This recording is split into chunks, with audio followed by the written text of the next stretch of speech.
बहुत महत्वपूर्ण हाथ जोड़कर विनती करना चाहूंगा, restore indexation on long term capital gain.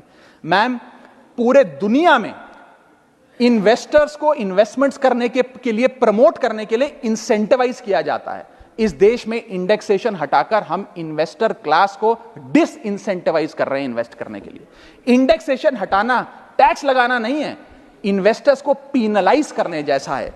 Madam, मैं बताना चाहता हूं, inflation ravages the value of money.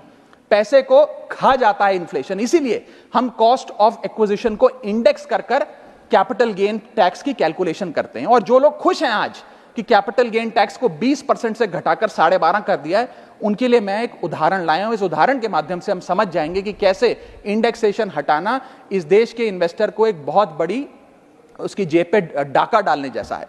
Madam, फर्ज करिए कि 2001 में आपने 1 करोड़ रुपए का एक मकान खरीदा।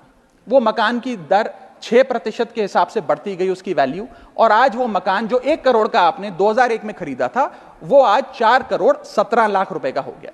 अब दो सिनेरियो हैं, एक इंडेक्सेशन का सिनेरियो जिसमें आप बेचें उस पर टैक्स लगे, और एक नया सिनेरियो जिसमें आप उसे बेचेंगे तो नई रेट के अकॉर्डिंग उस पर टैक्स लगेगा।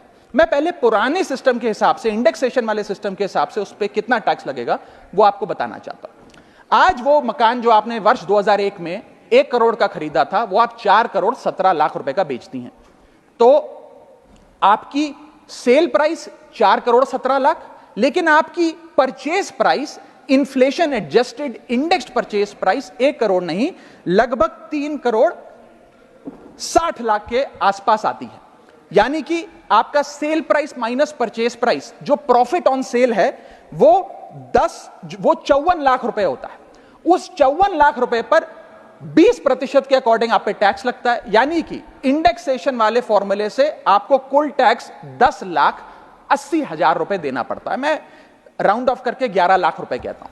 लेकिन जो नई व्यवस्था है जिसमें इंडेक्सेशन आपसे छीन लिया गया है, उसमें sale price 4 crore 17 lakh, cost price 1 crore, मुनाफा 3 करोड़ 17 लाख, उस पर 12.5% टैक्स, यानी कि टैक्स कुल मिलाकर आपका बनता है 39,62,000। यानी कि नई व्यवस्था में वही 1 करोड़ का मकान अगर आप बेचेंगे आज 4 करोड़ 17 लाख का, तो आपको लगभग 40 लाख रुपए टैक्स देना पड़ेगा, और पुरानी व्यवस्था में आपको मात्र 11 लाख रुपए टैक्स देना पड़ेगा। यानी कि 40 माइनस 11 लगभग 29 लाख रुपए का एडिशनल टैक्स आपको देना पड़ेगा मात्र 1 करोड़ रुपए के प्लॉट की सेल पर। यह है इंडेक्सेशन का खेल। इसीलिए indexation long term capital investments के लिए अति आवश्यक है। मैं सरकार से अनुरोध करूंगा कि उसे ना हटाएं, और आज मैं इस सदन में भविष्यवाणी करता हूं, अगर आपने इंडेक्सेशन वापस लागू नहीं किया तो 3 चीजें होने जा रही हैं इस देश में।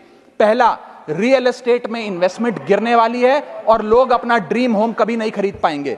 दूसरा, अंडर वैल्यूएशन होगी प्रॉपर्टी डील्स की, सब लोग सर्कल रेट पे प्रॉपर्टी खरीदेंगे बेचेंगे, कोई असल कीमत नहीं बताएगा। और थर्ड थिंग जो इस देश में होने जा रही है, रियल एस्टेट सेक्टर में भारी तादाद में ब्लैक मनी आने जा रहा है, अगर आपने ये इंडेक्सेशन का फैसला वापस नहीं लिया।